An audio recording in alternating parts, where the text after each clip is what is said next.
session today, and I also take this opportunity to welcome the eminent dignitaries who have come to participate in this session. First of all, I take the privilege of welcoming Honorable Mr. Justice Akopobi Gamato, President, Supreme Court, Togo. So we welcome you. Please come up on the stage.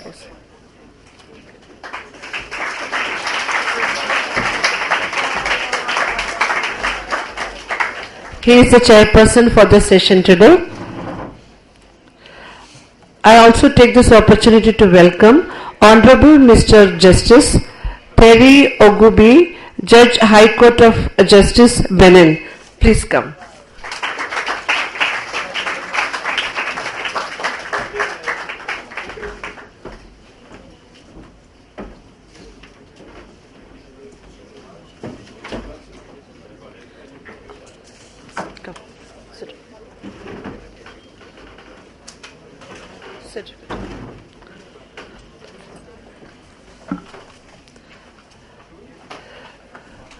There are other two judges also who are yet to come and join us. Shall I ask him whether we can begin the session or not, or we have to wait for them? There would be three more dignitaries. Two more. Only two more are going to come. And one is not coming. Yeah, the other two are not coming. 2 and 5 will come. 2 and 5 will come. Okay. The other two are not coming.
Wait for her.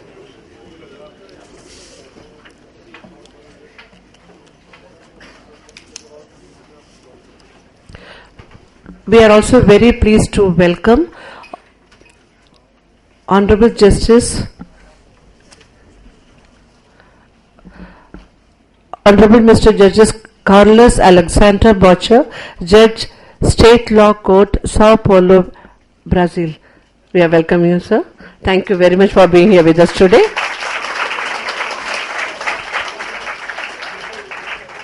Thank you. Children, to begin with, the topic for today, that is this session in parallel session 1, we have the topic of creating a culture of unity and peace. I don't have to explain you the topic because you all know that very much about this topic, which we all discuss every day in our school system.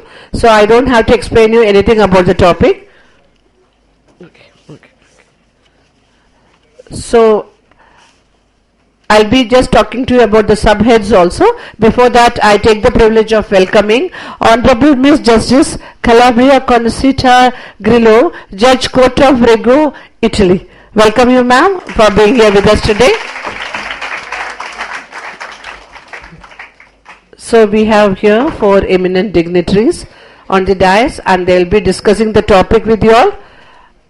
And regarding the topic, as I told you earlier, the subheads of discussion for today's topic, that is peace education and cross-cultural understanding. Peace education, you know that very well what you mean by peace education. Peace does not mean no war. We have to establish peace in our own countries by avoiding all sorts of communal riots, living in like people living together, those who are following various religions, They should all live together in peace and harmony. That is also a kind of peace we should develop in our country, so that we can expect peace in the world. And cross-cultural understanding, respecting the cultures of others, understanding the cultures of other countries and our own country, and living in peace with everybody. That is also a very important topic I would like to discuss today. And unity and coexistence of religions, and also interfaith dialogue. Unity and coexistence of religion. In India alone, if I take the example of our own country, in our country itself we have got so many religions prevailing, and we all live in peace and harmony. Though we do have certain times certain disputes on certain things, but still, if you look into the majority, the number of religions that are followed in our country, you see the all religion prayer presented by our various branches whenever you get an opportunity. So many religions are followed in our country, but still we maintain peace and harmony. So, unity and coexistence of religions and interfaith dialogue. Role of civic societies, media and education. What role is being played by education in changing the attitudes of the people, changing the mindset of the people? The education plays a very important role in maintaining peace and harmony and unity in any nation. So education is very, very, very important. Along with that, media also plays a very important role. If at all you had the opportunity to listen to the media person who conducted the session on the very first day, what they shared with us, what is happening around the world, and what is the role of the students, how we can bring about a change in the society. To bring about a change in the society, first we have to change our own mindset. They were quoting the example of what is happening in various families in our country, how even now there are certain things that are happening in our country which need to be changed.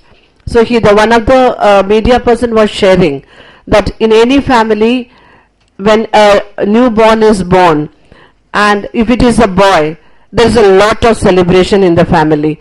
But if it is a girl, they don't encourage that much. Even this is happening in many parts of our own country too. They were talking about gender equality. So the media was quoting all these examples, and we have to change the tel que un jour, il faut que des étudiants de l'Inde aillent séjourner dans un collège ou dans une université du Pakistan et vice versa. And I would like to see a day when a student of India goes to the University of Pakistan to read, and same the vice versa. Que en Grande-Bretagne, des protestants étudiants aillent du côté des catholiques étudiants également. And a Protestant student, and same, oui, monsieur? C'est la base de cette unité que nous recherchons. Le contact entre les jeunes pour que nos enfants ne sentent pas une différence entre eux sur la base de la religion. And thus it's a point that if we today doesn't believe, if we doesn't believe in the different type of religions, the same will be the result of our children who will not have the mentality of believing in the different type of religions. Au Bénin, dans mon pays, il y a des échanges, mais actuellement c'est beaucoup plus entre des écoles et les différentes communes, où des écoles, des étudiants quittent la France pour le Bénin, des étudiants quittent le Bénin pour la France, rien que pour se partager dans les familles, pour voir comment on vit, comment on travaille. Ça permet aux jeunes de ne pas voir de différence entre eux. In the first country, which is Benin, there are students who goes to France for the further studies, and there are some students who comes to Benin for the further studies. And when they see the culture of the different countries, when they see the different culture of the respective countries, they are very pleased. Toujours dans le cadre de cette unité, si un jour, et là-dessus, lorsque j'ai parcouru un peu la vie du Mahatma Gandhi, sa vie en Afrique du Sud, il y a toujours une époque que les gens oublient. Lorsque, construisant un chantier, un ashram, je crois. Il avait dedans des Sikhs, des hindous, des chrétiens catholiques, des chrétiens protestants. Il avait des noirs, des arabes, des asiatiques. Tout un ensemble qu'il gérait en Afrique du Sud. If we take the case of Mahatma Gandhi, who was doing his law in South Africa, he left the South Africa to come to India, and in his heart he was having the idea of Muslim. He wasn't having the idea of Muslim, Hindu, Sikh, Catholic, Protestant. He was having just the idea that there is only one human. Il y avait aussi des juifs et des arabes. And there was also the Arabs and the Jews. J'insiste sur ça parce que c'est la guerre israélo-arabe entre les Israéliens et les Arabes sur un fondement de religion. He said because there is also a war between the Jews and the Arab. Alors, si un jour nos législations, à travers les différents États, on peut imposer que dans une société, chez nous, nous avons des chrétiens catholiques, des chrétiens protestants, des musulmans, on a les vaudons au Bénin. Il faut que tout le monde puisse se retrouver et travailler ensemble. Et ça, lorsqu'on étudie ensemble, vaudons, dans mon pays, chrétiens catholiques, chrétiens protestants, musulmans, juifs, arabes, tout ce qu'on veut, ça peut aboutir à un monde de paix. If we take the case of the Protestants, Catholics, Muslims, Jews, so we can say that a day, we want to see a day when these all things, means the conflicts between the two communities will be over. Donc je prie tous ces jeunes que je vois devant moi d'être vigilants au cours de leurs études. Vigilants à cause des manipulations politiques.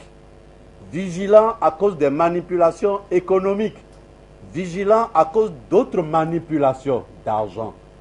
Et il ne faut pas qu'on se serve d'eux pour se servir de la religion pour tuer l'autre, qui est son frère, son père, sa mère ou sa sœur. And this is a request from my side for you all young students to be vigilant. Vigilant to be from the political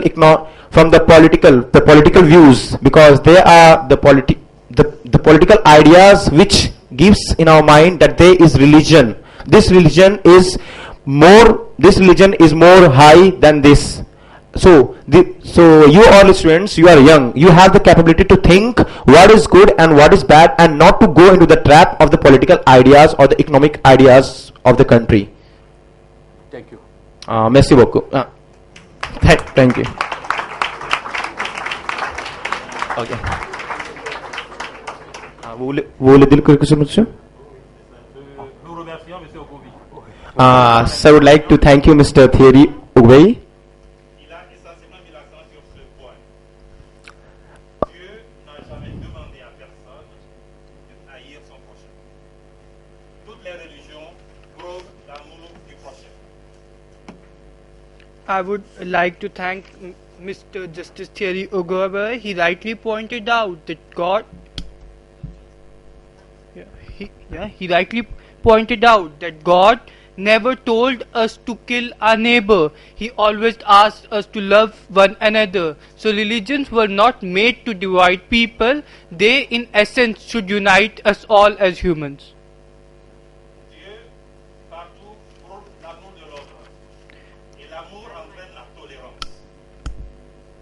God everywhere talks of love, and love is something that makes us tolerant of the other. Et ce qu'il faut retenir, c'est la coexistence pacifique en ce qui concerne leur vie. And that is what we have to understand. It is peace what religion teaches.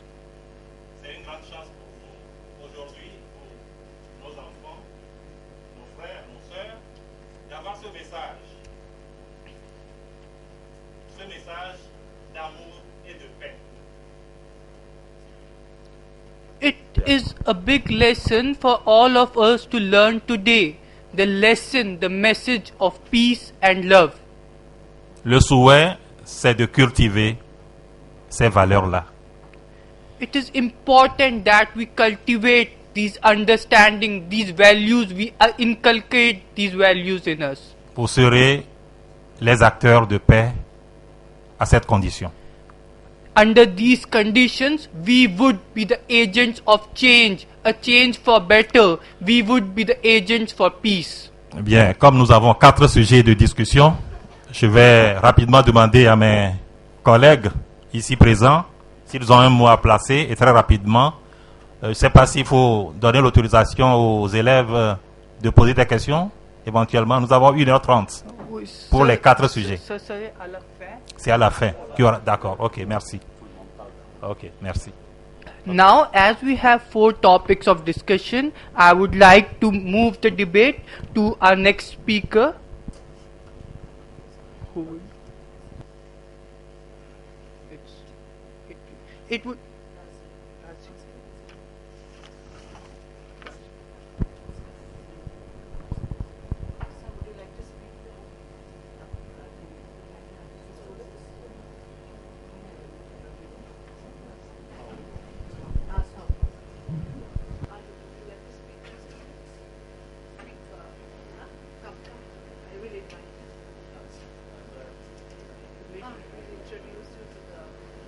We can announce, ma'am. We can announce. He would speak on this.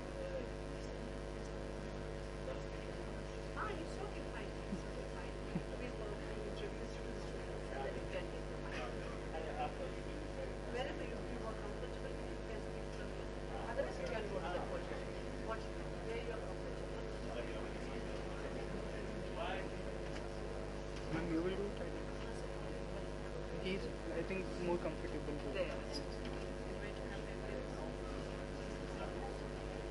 Would you like to speak?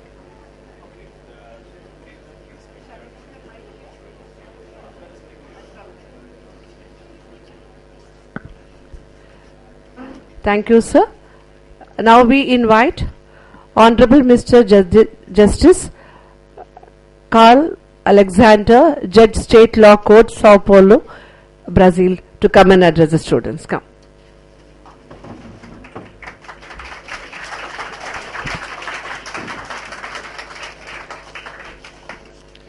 Just put it here just to know the time. Well, good afternoon.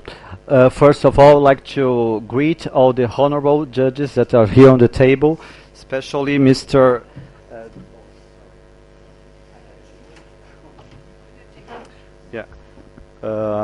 Mr. Justice Akakpovi Gamato, President of the Supreme Court of Togo. Je vous salue pour la présidence de la table. I would like also to greet Mr.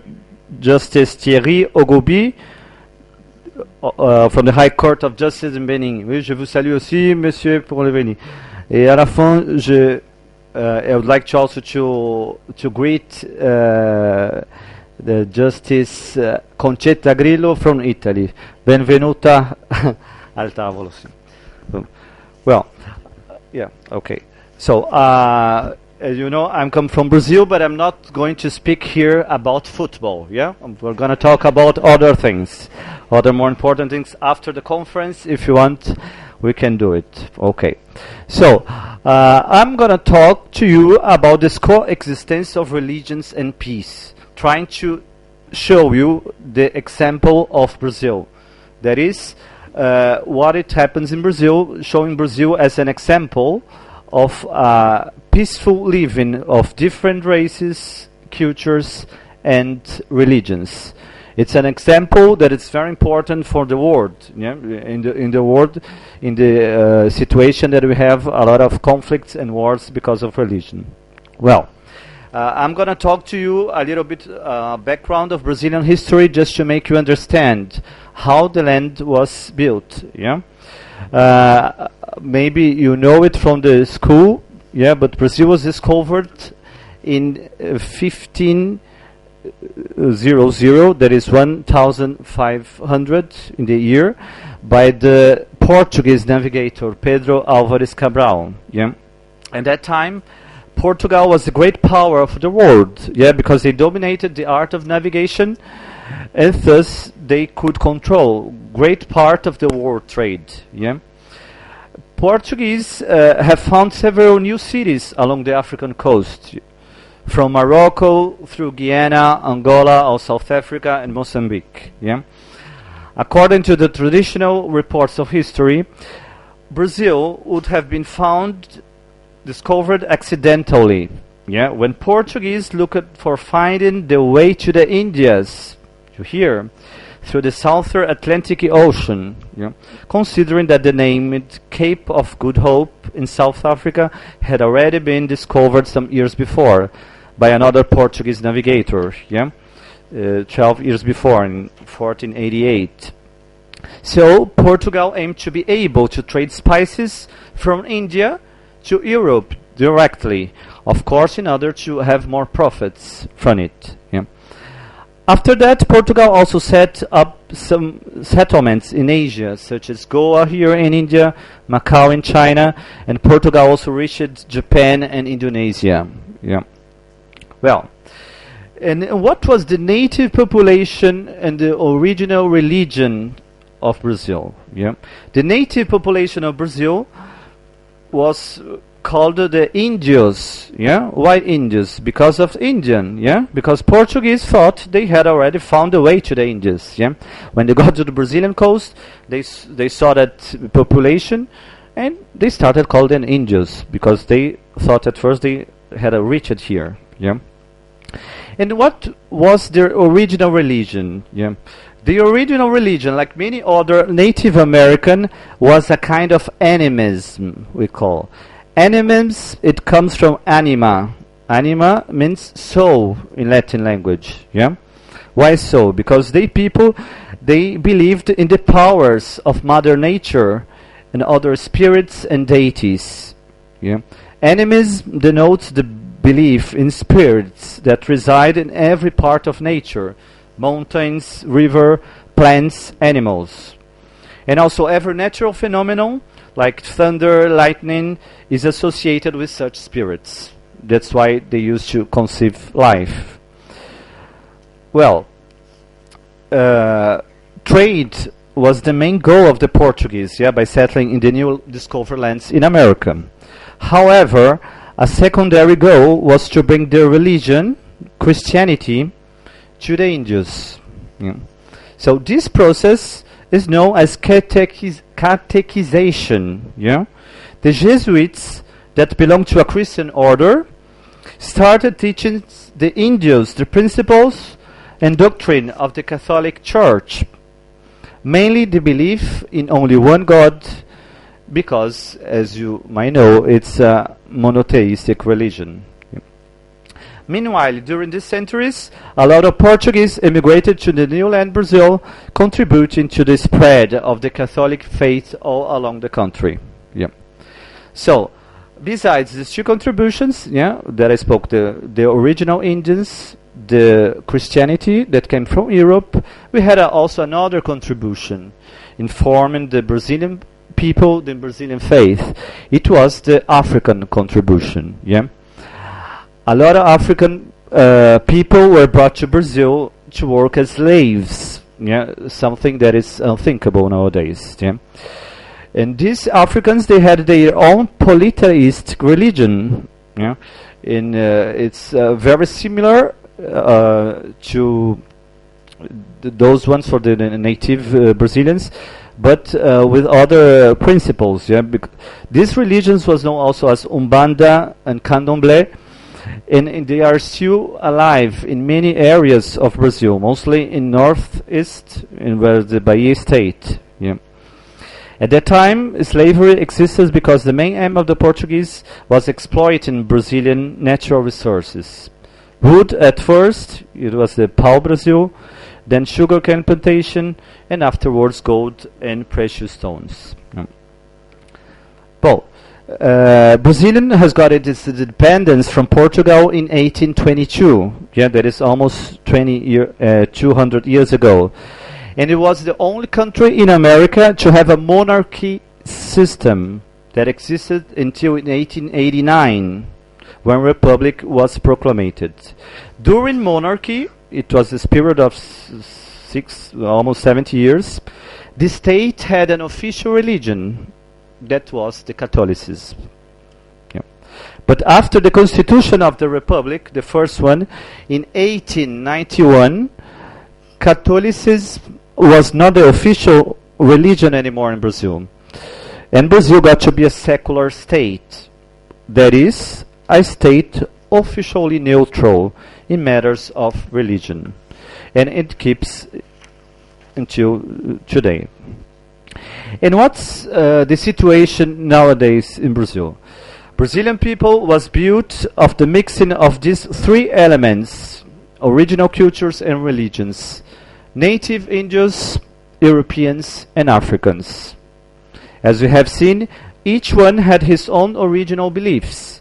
Yeah, but we achieved to mix most of them to form a culture, unity of culture and also of beliefs. Yeah, and nowadays most of the Brazilian population, we are about 200 millions.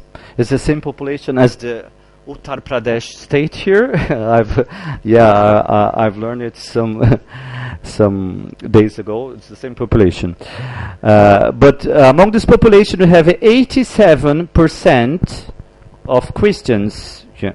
If from those 87% of Christians, from which 65 are Catholic and 22 Protestants. Yeah, but it makes, even if it's 65% Catholic, it makes us, Brazil, the biggest Catholic country in the world. We have the hugest Catholic population of the world. After this, we have also 2% that are spirits, for Spiritism, 8% that declared no religion, and 3% from other religions like Muslims, Jews, Buddhists, etc. Yeah. Nevertheless, the number of different religions, there is a passive living and tolerance with people of different ways of thinking and races. Brazilian Constitution guarantees the freedom of faith or religion, and I think Brazil is an example for the world in this issue. Monsieur Botter, vous avez encore 5 minutes. Hein? 5 minutes. Vous avez encore 5 minutes. Ah oui, mais je suis en train de finir. C'est pas le... So I was telling you that Brazilian Constitution guarantees the freedom of faith or religion, and Brazil is an example on this issue. Yeah, because there is Brazil is a kind of proof that it's possible living with people that have different faiths, different ways of thinking, in peace. Yeah. Each individual has his own freedom of conscience, and it must be respected and tolerated by the other ones, so that society will live in peace and develop, bringing welfare to the entire population. Yeah. Unfortunately, one sees all around the world conflicts and wars because of different beliefs and religions, as Honorable Mr. Judges Ogilvy had already told you, and you already know.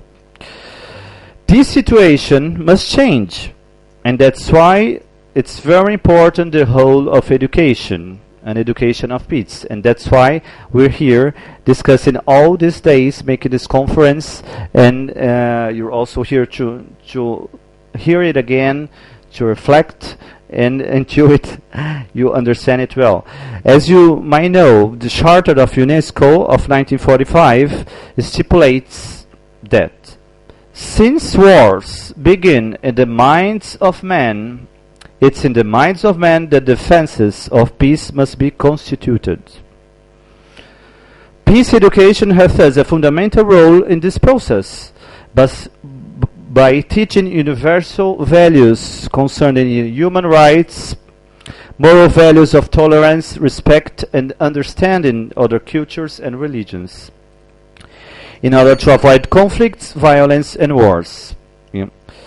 The great Italian educator Maria Montessori, whose name is carried by your school, could understand the importance of teaching values of universal peace to her students. As you might know, she said, establishing lasting peace is the work of education. Yeah? So I would like to finish this short speech by congratulating the other honorable judges present in this panel.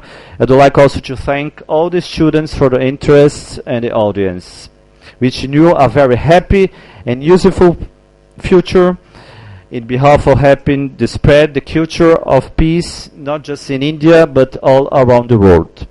So thank you and congratulations. Merci, merci, Monsieur Botta.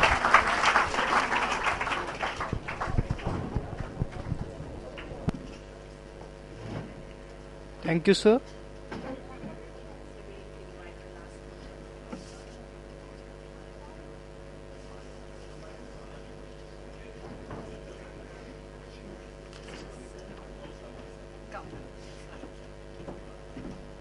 There is a CD edition CD. Yes, yes. 2 minutes for a presentation and then we can go, okay?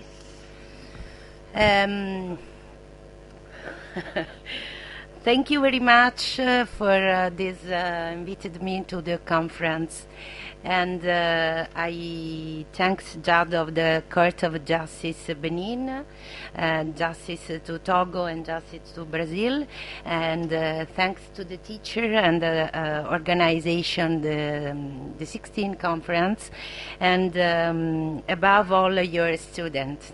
I embrace you all. I'm Concetta Grillo. I'm an honorary judge in the Session Criminal in the Reggio Calabria. And when the first degree in law, the second degree in criminologist, I did a thesis in juvenile deviance and social reintegration and resocialization treatment in community Villa Antonia, Roccavaldina, Messina, in Sicily. Now you will see a documentary for 3 stories of students like you that committed a crime. The first story is a crime to theft in apartment, crime in apartment. The second story is a sexual abuse, and the third story is a trafficking international of marijuana with his family. The age is the boy is like you, 60 years, and this boy to become working to resocialization with the work in a farm, to handcraft, and the boy psychological and pedagogic work. Because in Italy there is an institute to, the name is Messa alla Prova, by probation, and the boy not to in prison, but in a community, and this work to resocialization and reintegration in the community.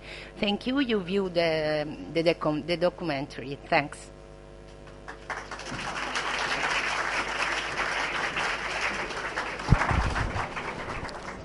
Merci, Madame, pour votre brillante et succincte intervention. Thank you, ma'am, for the short speech. And now we would have a documentary.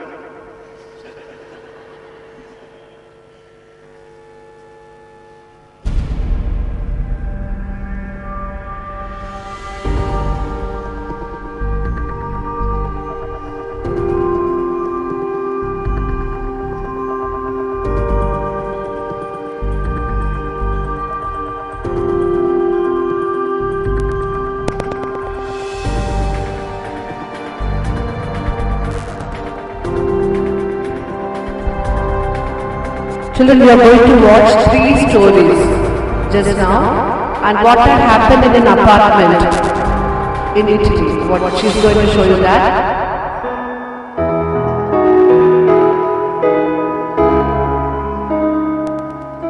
Il centro polifunzionale dell'Antonia è una struttura messa a disposizione da privati, è situata nella provincia di Messina, nel comune di Roccavaldina, è composta da edifici di circa 1000 metri quadrati di superficie e di circa 4 ettari di terreno pianeggiante.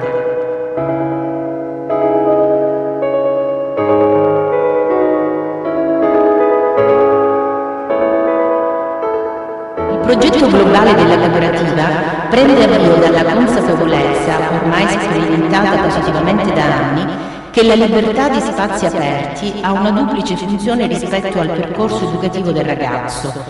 Da un lato il rapporto diretto con la natura in una sorta di pet therapy di comunità, dall'altro un momento di riflessione interna lontana dagli ambienti che spesso sono stati portatori di valori negativi, abuso di sostanze, alcol, violenza, abuso sessuale, eccetera. Il modello operativo proposto, a supporto del lavoro emotivo, prevede come parte integrante dell'attività terapeutica le esperienze pratiche e lavorative. I ragazzi, sotto la guida di personale esperto, sono responsabili dell'andamento della casa.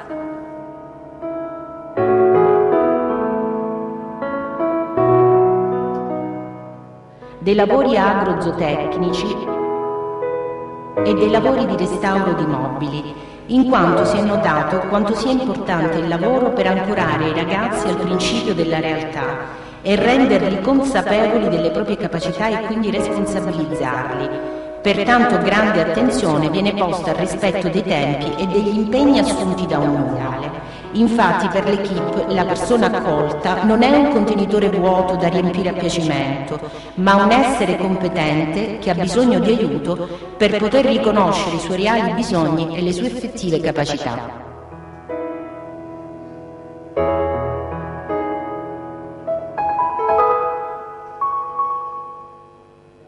Siamo con il responsabile della comunità, il dottor Augusto Arrotta, che è psicopedagogista, al quale chiediamo come opera la comunità di Roccavaldina.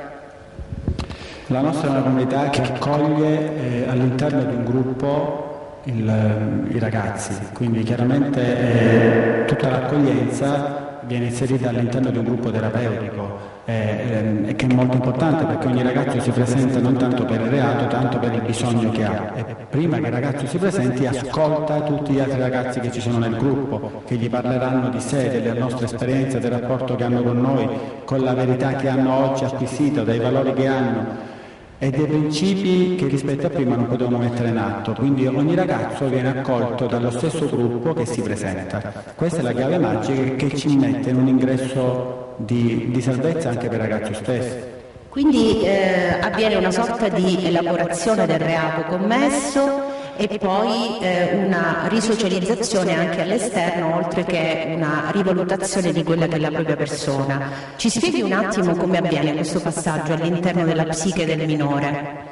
Chiaramente dopo un aggancio forte sia col gruppo anche con gli educatori che seguono direttamente il ragazzo, quindi si fa un progetto individualizzato con i servizi, quindi una messa alla prova, per andare a rivedere il vissuto, l'elaborazione di un vissuto che può essere di abuso, che può essere un trauma, un lutto, quindi dopo l'elaborazione si progetta anche un reinserimento sociale. A noi abbiamo anche dei gruppi appartamento dove ci permettono di trovare un lavoro, un reinserimento, anche una casa nuova gestita da loro stessi con la supervisione ogni 15 giorni dagli educatori per poter reinserirsi in un contesto nuovo. Ci faccia un esempio concreto di un ragazzo che entra qui in relazione ad un determinato tipo di reato, che attraverso un percorso all'interno della comunità esce, quindi la risocializzazione è un'esperienza lavorativa. Ma penso a Fabrizio che era stato accusato di un reato che non aveva mai fatto, è riuscito a poter dire il nome,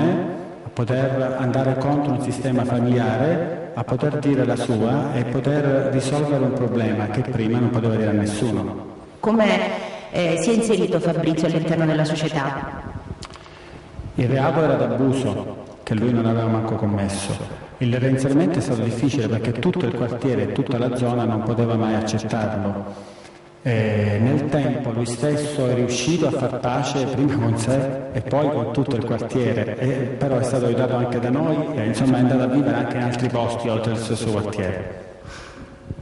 Che cosa l'ha spinta a fare questo lavoro? Che cosa continua a spingerla nel credere nella comunità e a credere soprattutto nella risocializzazione di questi ragazzi? Questo non è un mestiere, questo per me diventa un modo di essere, una vocazione. Non si aiuta se non si è aiutato, quindi è un discorso abbastanza forte interno, e quindi credo che non sia soltanto un mestiere come così, una professione così, è una forte vocazione di vita, un'esperienza di vita. La violenza genera violenza di chi entra qui all'interno ed esce con la condizione che chi è stato aiutato potrà aiutare gli altri. La violenza viene affiancata anche dal perdono, e qui i ragazzi imparano a perdonare. Qui con noi c'è un ragazzo di 16 anni che convenzionalmente chiameremo Federico. Federico, come mai sei qui? Un anno fa ho commesso un reato e mi hanno portato in questa comunità. Vengo da Siracusa e ho 16 anni. Raccontaci un po' la tua storia. All'età di 14 anni mi hanno arrestato la prima volta, dopo una settimana sono uscito e poi subito dopo aver fatto i 15 anni mi hanno arrestato sempre per lo stesso reato e dopo aver passato 2 comunità mi hanno portato in questa comunità, qui a Vill'Antonio. Qual era il reato che hai commesso? Furto e scasso in appartamento. Questo a 14 anni? Sì, e 15 pure. Lo stesso reato? Lo stesso reato, sì. E poi qual è stata la pena che ti hanno dato, che hanno attribuito? Ho fatto 9 mesi di misura cautelare e poi per scelta mia ho scelto la messa alla prova, l'ho richiesta al giudice e il giudice me l'ha accettata. Come ti trovi? Qui a casa mia. Raccontaci, che cosa fai? La mattina mi sveglio, preparo la colazione per i ragazzi che abitano qui, poi lavoro non tutta la giornata, diciamo fino all'1 e cucino per i miei compagni. Poi vado a scuola. Che classe fai? Il secondo superiore, in un istituto commerciale. Vado a scuola e poi torno la sera. Torno la sera e diciamo cucino di nuovo, poi mi vedo un po' di televisione, dopo mangiare, faccio le preghiere, le mie cose abituali, la bella doccia, tutte queste cose e vado a correre. Senti, e il rapporto con gli operatori? Gli operatori, diciamo che con ogni operatore crei un rapporto diverso. Dipende dall'età, dal rapporto che crei. Un operatore può essere come se fosse uno zio, un operatore come un fratello maggiore, un operatore come un padre, alcune operatrici come madre o sorelle. Raccontaci la storia della tua famiglia.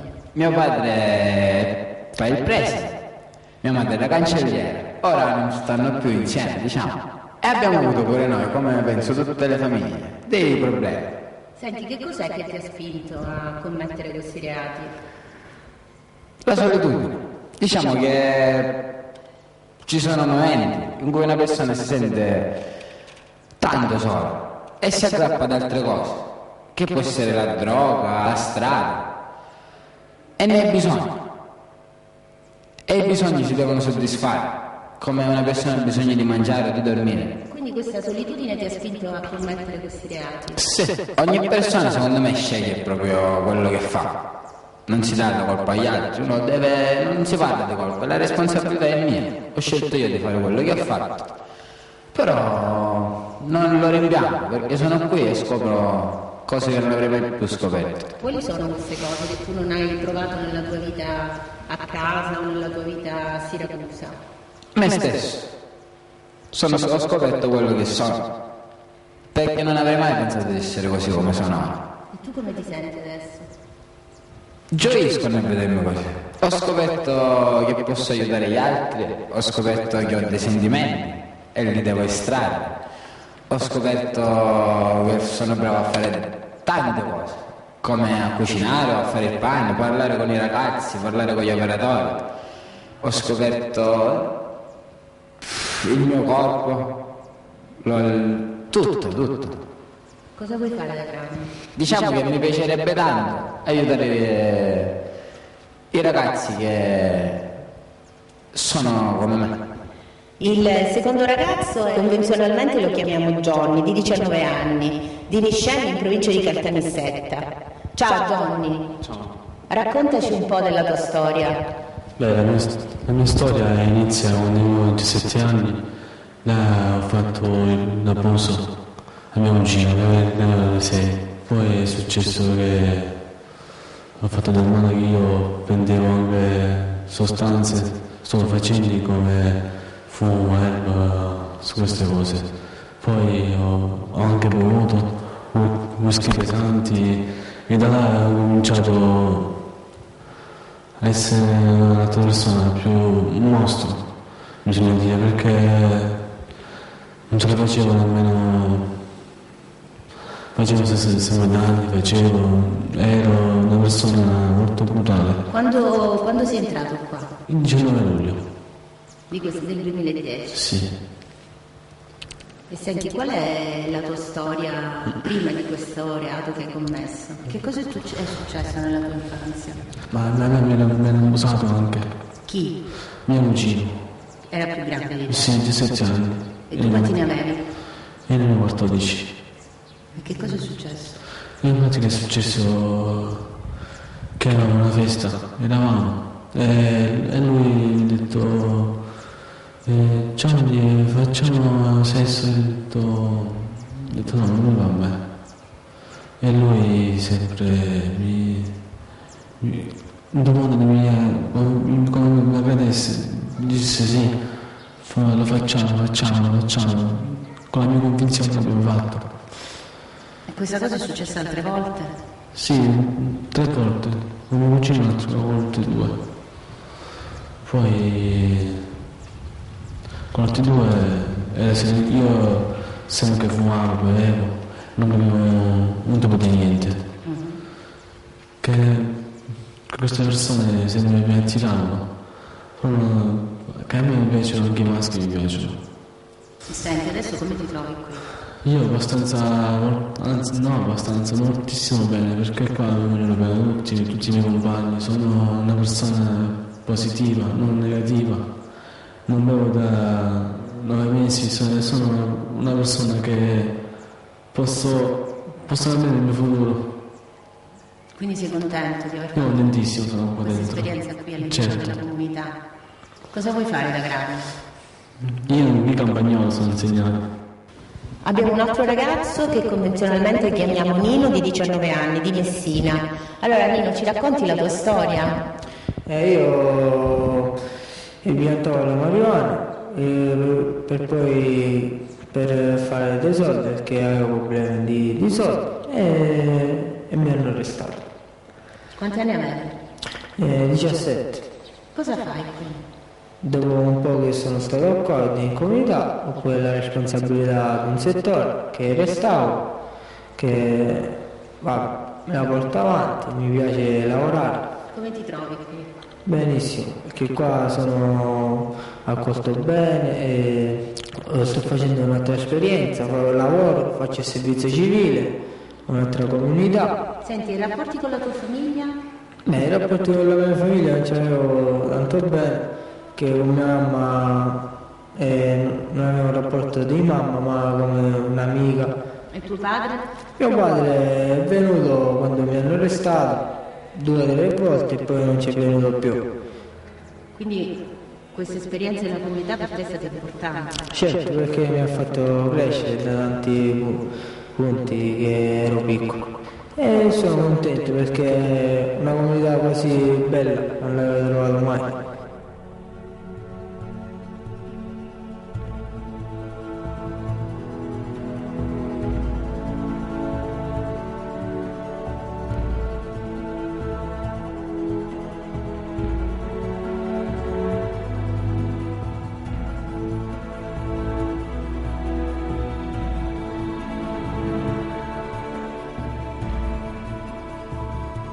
L'esperienza della comunità per minori serve a dare loro la speranza per il futuro, la voglia di crescere, abbracciando le regole, a volte sconosciute, ad apprezzare la società, in una sola parola, a mettere le ali per volare da soli.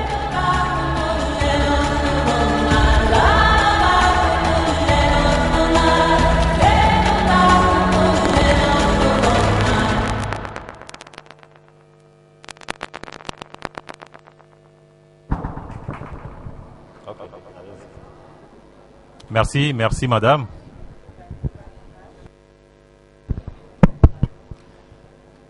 Je crois que nos élèves ont bien apprécié le documentaire.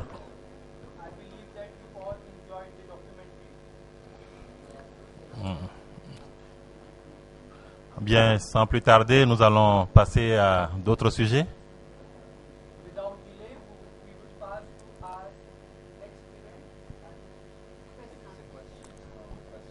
the question now. Okay. You can. Nous vous donnons la parole pour vos questions par rapport au sujet développé. Nous sommes disposés à vous répondre. Merci. He now invites all of you to speak and to pose questions on all the topics that we have discussed here, and they all are there to respond to your questions.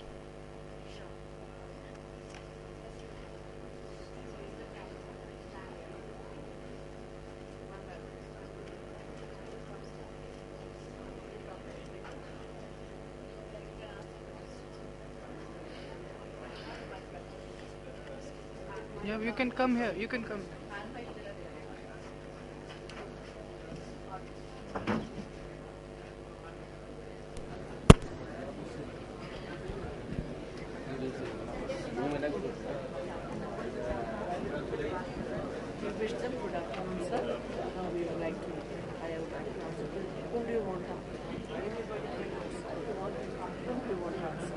Mr. Carlos. Huh? Honorable Mr. Justice Carlos. Alexander, sir.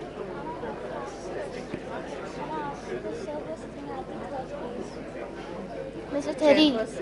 Terry. Mr. Terry. Yeah, Terry. Terry. Ogubi, you can say. Ogubi. Good afternoon, sir. Please. Un peu de silence, s'il vous plaît. Please, we would like to have silence in the room so she can ask her question and you can listen to the answer. Please maintain the decorum of this. Please. My question is to Honorable Mr. Justice Carlos Alexander. Sir, my question is, what are the ways to promote peace and harmony amongst ourselves, though we are highly devotional?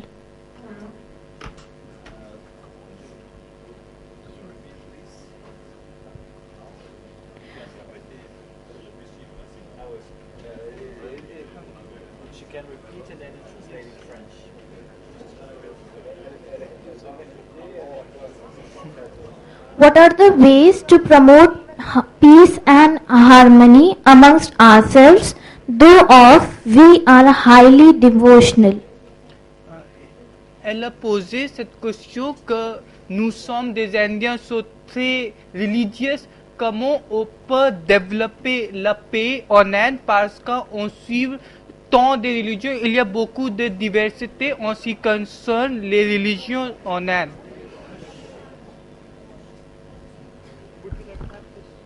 It's okay. It's okay. Okay. Thank you. You can sit. Thank you for the question. I think the answer is already in what we have said, and that you children have to understand how to develop peace and harmony.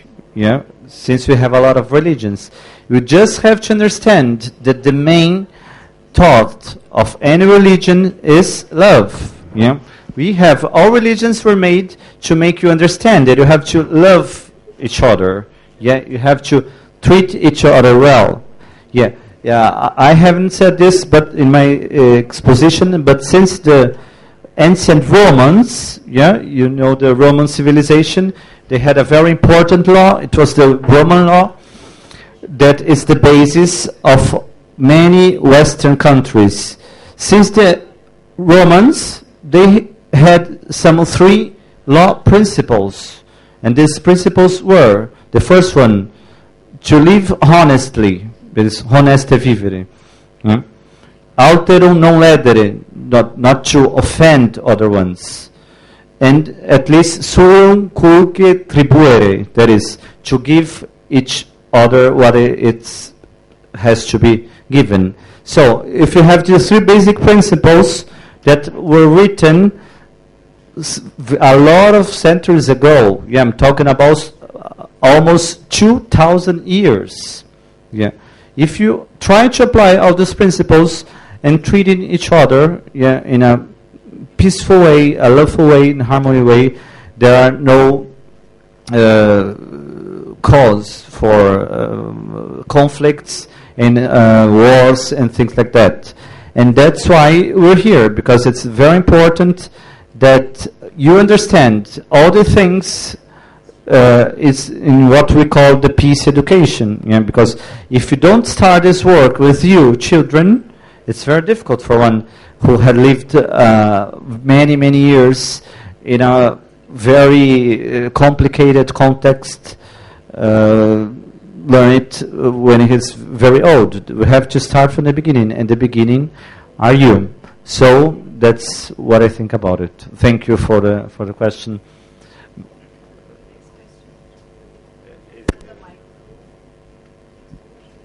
Honorable Sir, Mr. Thierry, my question is to you that as you said that we should follow one religion to live in harmony, then but you don't think that if we follow one religion or the religion is banned, so there would be a chaos all around the world if no one follows religion? Elle va poser sa question à Justice de Benin. Et elle pose cette question que vous avez dit dans votre discours que si on a seulement un religieux, ce serait mieux. Le monde serait en paix, mais elle doute que si on bannit toutes les autres religions, et dans le monde, il y a le chaos sans la religion.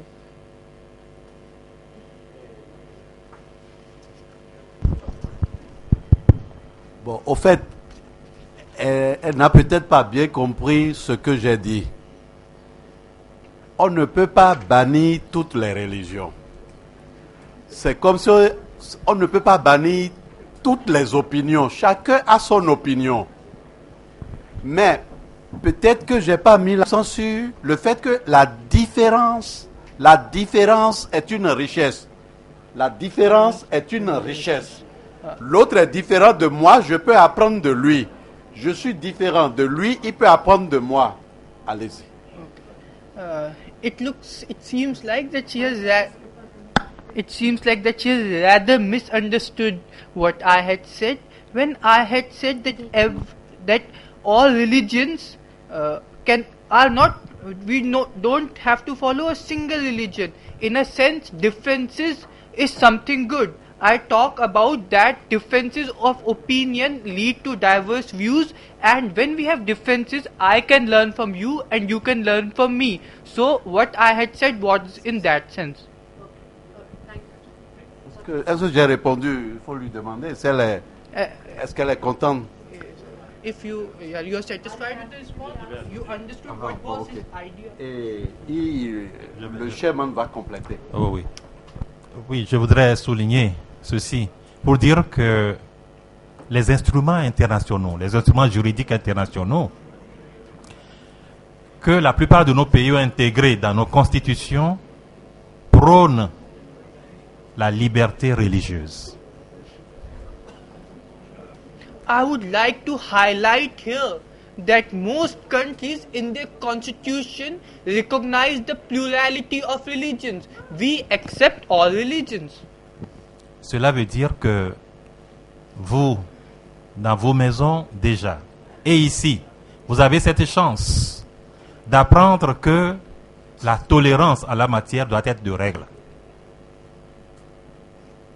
Here, I would like to tell you, all of you, at your homes and in schools, learn that it is tolerance that is at the heart of every religion.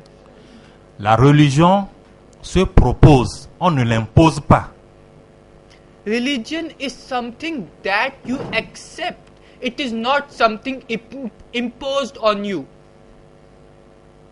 Cela veut dire que nous partons d'ici avec cette idée d'être ambassadeurs pour transmettre les mêmes idées ailleurs, pour une société paisible. I would like to say that we leave this conference room with the same ideas. We become ambassadors of these ideas to be tolerant in order to have a peaceful society.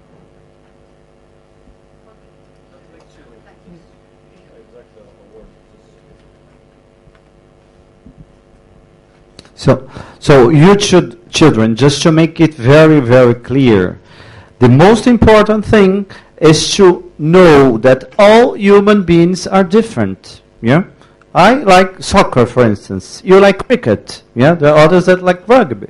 We won't fight for that. That's the same for religion. Why? Because religion is something that is inside of our head, of our soul, what we think. So you don't have to fight for that. And you have to respect the other one. If you believe, for instance, in a God, other one believe in just a lot of gods, and other one also doesn't believe in any God at all. You have to respect them. Yeah, there are also people who decide not to have a religion. You cannot just say, "Oh, he's atheistic. He doesn't believe in anything. He must believe." No, you have to feel yourself happy and believe what you think is to believe. Yeah, and tolerate, respect other people who think differently from you. If you don't have this tolerance towards other people who think different from you, we won't arrive to any other place. Yeah? You here, you're from India, you are 1,200,000 Indian inhabitants. There are too much people. Of course, you will have all this richness of culture, of religions, and you're not supposed to have just one or make everybody think like the same. That's why most of the modern states, as I have said, are secular. That is, they divide politics and religion, also in order to avoid all these conflicts, all these wars. Yeah? What's religion? You have to think it belongs to me, to my soul, what I think. Politics is something different. But in both cases, it's very important that you tolerate and respect other opinions just by argumentating, not fighting or making war. That's it, what I'd like to. Honorable Mr. Justice Thierry from Benin, my question is to you. Do you think that it is important to forego our religion and have a single religion? En fait, c'est une répétition de question. It's the same question that girl asked. Elle doit aussi sachez que si c'est possible d'avoir une religion. Bon, au fait, la chose n'est pas possible. On ne peut pas avoir une seule religion, puisque chacun a son opinion. Moi, je peux croire à ceci. Lui peut croire à l'autre. Donc, on ne peut pas avoir la même opinion, même dans une même famille. Oui, voilà. Dans une même famille, déjà, on ne peut pas avoir une seule opinion. Et dès lors qu'on n'a pas une seule opinion, quelqu'un croit en Dieu, d'autres ne croient pas. L'autre dit, j'irai prier, l'autre dit, j'irai manger. Expliquez. On ne peut pas. Mais l'idéal est que je puisse respecter ta religion et que tu puisses respecter ma religion ou ma croyance. Vice versa. The simple answer to your question would be we can't have a single religion. As he also pointed out, he likes football, we like cricket. He respects something else, we respect something else. But in essence, what the idea is to respect one another. He gave us the example of India. We are such a big population. Do you imagine that all of you can have the same beliefs? All human beings are different. They have their own opinions. Here the idea is to, like if I have a difference of opinion with you, I try to understand you. The same goes for religion, the same goes for politics. You try to have an interaction, a positive interaction, and you don't fight. Okay, so it's not possible to have a single religion, and he says it that it is not possible to have a single religion, but you can surely develop respect for all religions. You follow one religion and... 1 minute. J'ai dit one humanity, one God. I don't say one humanity, one religion. One humanity, one God. That's no one religion.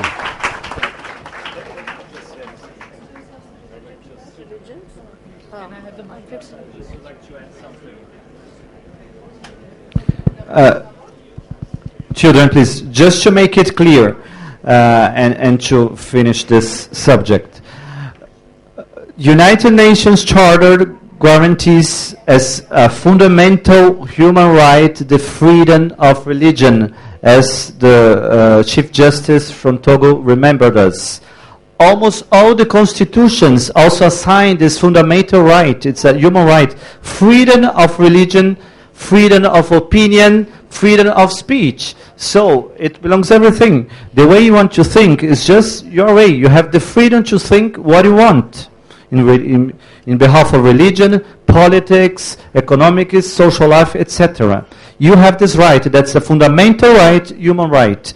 And that's why, if you don't recognize this right, that's why we had a lot of conflicts all over the world. Not just because of the religion, because of politics also.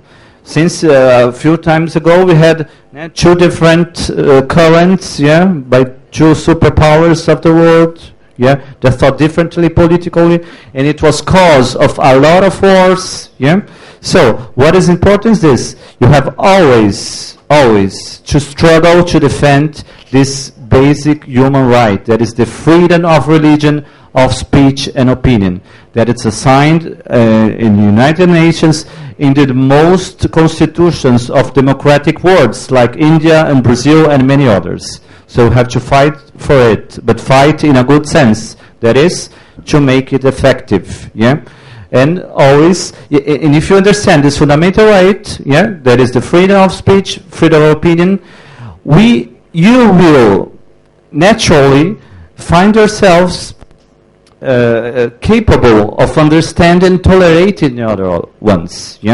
So, if I like, for instance, the naan bread, and my neighbor likes the roti bread, I won't fight with him for that. That's my opinion. That's his opinion. The same for everything in life, for religion, for politics, etc. Okay? Thank you. Oui. My question is from Honorable S'il vous Justice. plaît, attendez, je vais préciser ce point. Please wait for a minute. Vous m'excusez? Oui, je n'ai pas très bien compris. C'est en anglais, mais je ne sais pas. Voilà, exactement. Tout à fait, exactement.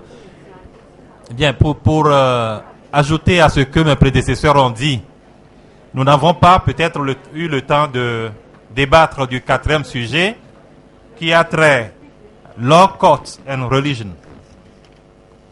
Loi, les tribunaux et les religions. Si deux personnes sont en conflit et comparaissent devant les tribunaux, les juges ne vont pas s'embarrasser de l'appartenance religieuse de l'une ou l'autre. Les deux personnes ou les deux parties sont égales devant la loi et devant les tribunaux. Voilà rapidement ce que je pourrais dire par rapport aux relations pouvant exister entre les religions et la loi, les tribunaux. Merci. To add to what my predecessor said, I would give you the example because we didn't actually have the time to discuss the fourth topic under consideration, that was law courts and religion. So if there are two parties who go to a judge and they have a dispute, in the eyes of the judge under a secular state, the both parties are treated as equal, their religious beliefs do not matter. So before the law courts, all the religions are equal. That is how I would like to answer your question rapidly. Law courts don't distinguish between religions. My question is for Honorable Justice Ms. Grill from Italy. Good evening, ma'am. My name is Sufyan from Ashrafabad campus. Ma'am, as we have seen the videos of that guys. Now my question is that how can our schooling better reflects that UNICEF's approach will be able to function as zones of peace where child could be safe from the conflict from the community in the community?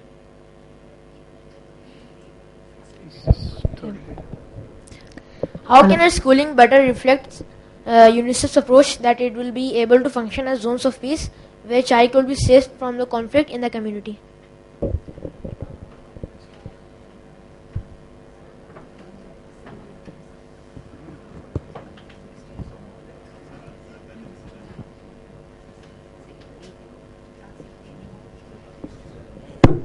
parlo in italiano, tu traduci.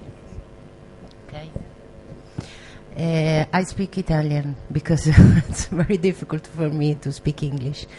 La scuola è molto importante perché attraverso di essa si instaurano quelli che sono i rapporti che sono indispensabili per avere dei valori nell'ambito della gestione dei rapporti umani. She said the school, it is very important because it maintains the relation of the normal people to the people who are staying in that school which we have seen in the video. You will view in the documentary the problem to the boys. It's not to Valerie because he doesn't have family, because the solitude it's a most problem for her, and then to becoming and to commit to the crime for because not valor, not religion, not human, without human valor, human religion, and we alone in your life. And then becoming to resocialization and help to the person with the psychology and the word and the work. It's to becoming in the reintegration to the society. But this is very important because the religion, the peace, the human value, it's the basis for your future. Okay? Thank you.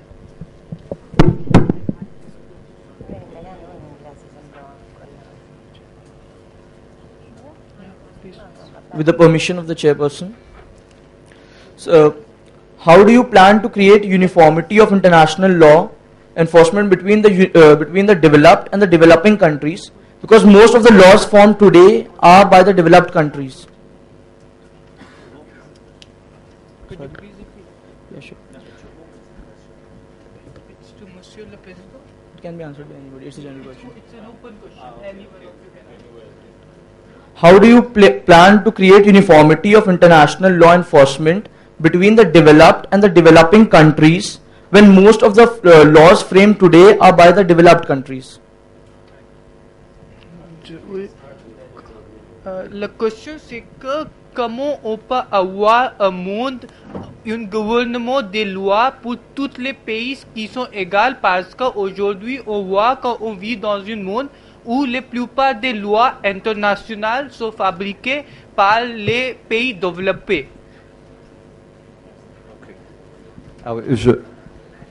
I could stand to answer. As you might know, the Security Council of the United Nations that we have now is the same as the world situation after the Second World War, that is in 1945. Yeah? We're talking about 70 years ago. Yeah? And this 70 years ago, of course, the world had a lot of changes. Yeah? The world is not the same as it used to be before. Yeah? And this council, it was made by the winners of the war. Yeah? There were important countries at that time that didn't take part in it because they lost the war. For instance, Germany, Japan, or even Italy, yeah, they didn't take part in the council because they were the losers. Yeah. But what's the question now? After the 70 years, we have to change this Security Council of the United Nations. Without a change in this council, we won't be able to go forward. We won't be. Because formally, all countries are represented in the council. But, you know, there are the 5 biggest ones who are there and make the whole decisions. So the power of all the nations is not well represented there. We have to renovate